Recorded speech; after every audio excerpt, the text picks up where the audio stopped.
राजा और साधु। बहुत समय पहले की बात है। एक राज्य में एक दयालु राजा राज्य करता था। वह प्रजा का हितैषी था। प्रजा का हित उसके लिए सर्वोपरि था। वह हमेशा इस प्रयास में रहता था कि उसकी प्रजा को कोई समस्या, कोई परेशानी ना हो, सभी सुख चैन का जीवन बसर करे। उसके शासन में प्रजा प्रसन्नता और सुख से जीवन व्यतीत कर रही थी। राजा प्राय वेश बदलकर राज्य भ्रमण पर निकलता और प्रजा की स्थिति के बारे में पता करता। यदि उसे पता चलता कि प्रजा किसी प्रकार के कष्ट में है तो वह उन कष्टों को दूर करने का प्रयास करता। एक बार वह इसी प्रकार वेश बदलकर राज्य भ्रमण पर निकला। भ्रमण करते करते वह एक जंगल से गुजरा और रास्ता भटक गया। उसके सैनिक पीछे छूट गए और वह अकेला रह गया। रास्ता ढूंढता हुआ वह एक स्थान पर पहुंचा। उसने देखा कि वहां एक कुटिया बनी हुई है। राजा को भूख लगाई थी।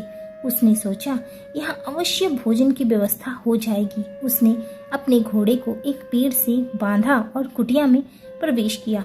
वह एक साधु की कुटिया थी। गेरुए वस्त्र धारण किए एक साधु पेड़ के नीचे आसन लगाकर बैठे थे। उनकी आंखें बंद थी और वो ध्यान में लीन थे। राजा ने देखा कि उस स्थान का वातावरण बहुत ही सुंदर है। पेड़ पौधे हरे भरे हैं जिनमें फूल और फल लदे हुए हैं। पंछी उन्मुक्त होकर विचरण कर रहे हैं। राजा ये देखकर बड़ा प्रसन्न हुआ। वह साधु के पास गया और उन्हें प्रणाम कर उसके सामने घुटनों के बल बैठ गया।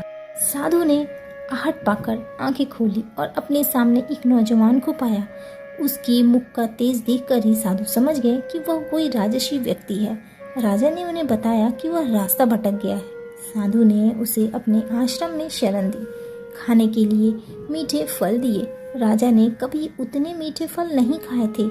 उन्होंने चकित होकर पूछा, गुरुवर, आज तक मैंने इतने मीठे और स्वादिष्ट फल नहीं खाए। इनके इतने मीठे होने का कारण क्या है?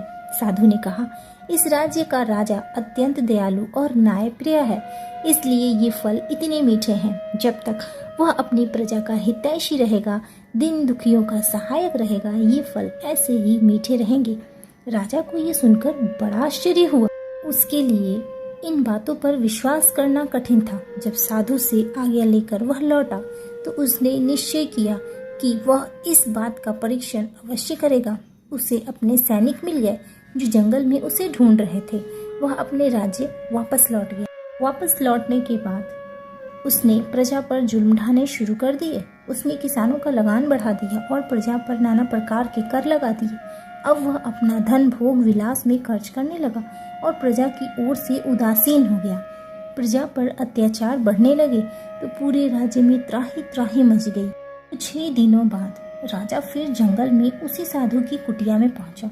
इस बार उसने देखा कि वहां का वातावरण भिन्न है।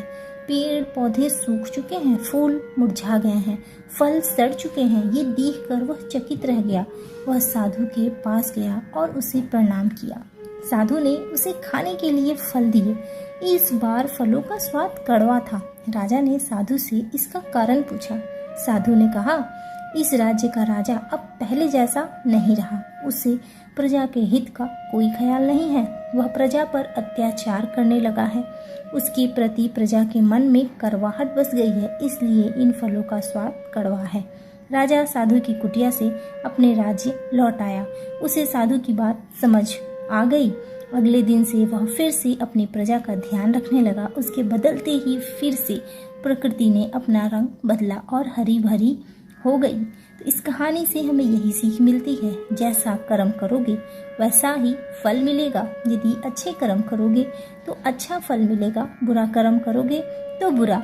यदि हम किसी को कड़वाहट देंगे तो बदले में हमारे जीवन में भी कड़वाहट घुल जाएगी। इसलिए हमेशा सबका भला करें।